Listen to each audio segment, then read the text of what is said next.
What's up everyone, and welcome to yet another video.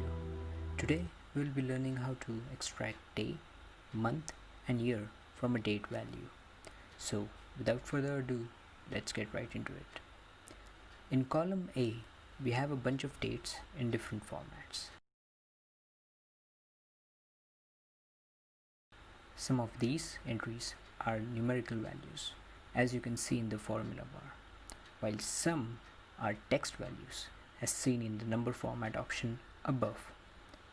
All these are date values and hence can be used to extract days, months and year. Let's start with the day formula. Type in day and select the cell.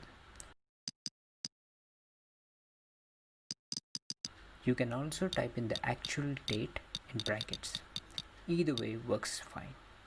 The month and the year formulae are similar as well.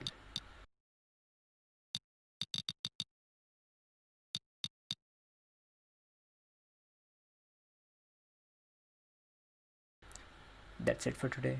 Thank you for watching and see you in the next one.